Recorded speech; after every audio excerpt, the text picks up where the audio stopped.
வணக்கம், welcome to சாமி spoken English. இன்றைக்கி நம்ம பார்க்க போகிற லெசன் வந்து யூஸ்ஃபுல் 6 ஒகாபுலரிஸ். நம்ம நிறைய வீடியோவில் சொல்லிட்டு இருக்க மாதிரி நிறைய ஒகாபுலரிஸை நம்ம தெரிஞ்சுட்டால் தான் கிராமட்டிக்கல் மிஸ்டேக் இல்லாமல் இங்கிலீஷ் எழுதவும் முடியும், ஃப்ளூவெண்ட்டாக பேசவும் முடியும். ஸோ இந்த எல்லா ஒகாபுலரிஸும் ஒரே டே கற்றுக்க முடியாது.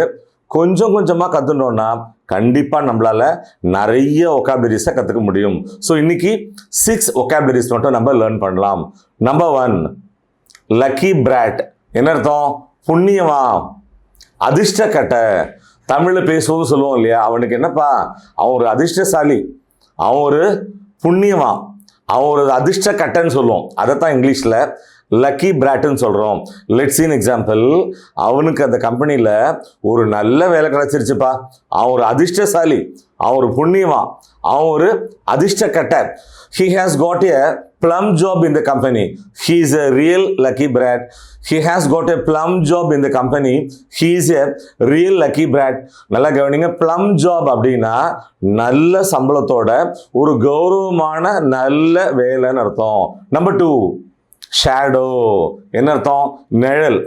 இப்போ தமிழில் சொல்லுவோம் இல்லையா நிழல்னு, அதுதான் இங்கிலீஷில் ஷேடோன்னு சொல்கிறோம். Let's in example. அந்த நாய் வந்து தன்னுடைய நிழலையே துரத்திக்கிட்டு ஓடிக்கிட்டு இருந்தது. The dog was chasing its own shadow. The dog was chasing its own shadow. நல்லா கவனிங்க, CHASE, சேஸ், இந்த வேர்புக்கு துரத்துறதுன்னு அர்த்தம். Number 3, flag. FLAK. ஃப்ளாக்னா என்ன? கண்டனம் அல்லது விமர்சனம்.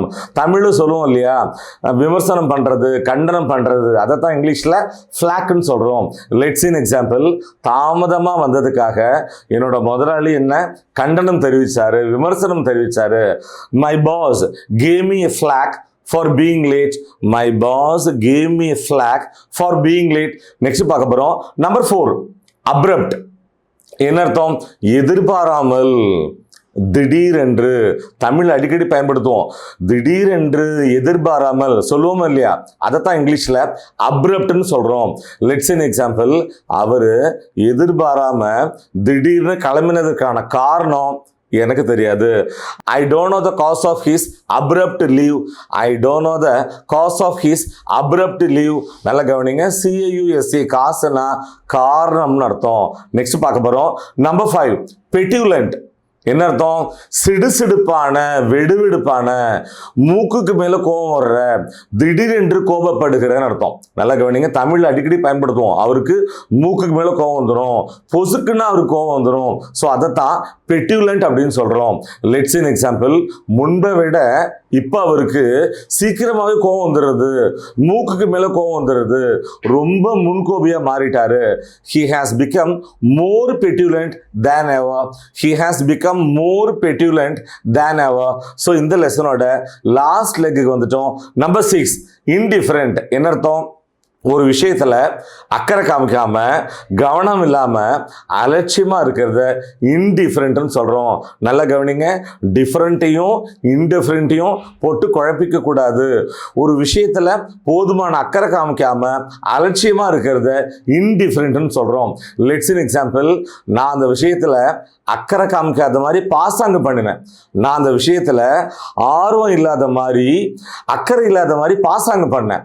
I pretended to be indifferent to it. I pretended to be indifferent to it. நல்லா கவனிங்க, pretend இந்த வேர்புக்கு பாசாங்கு பண்ணுறது அல்லது நடிக்கிறதுன்னு அர்த்தம். My dear viewers, useful 6 vocabularies. இந்த லெசன் உங்களுக்கு ரொம்பவே ஹெல்ப்ஃபுல்லாக இருந்திருக்கும் நாங்கள் நம்புகிறோம். மீண்டும் அடுத்த பாடத்தில் சந்திப்போம். Thank you.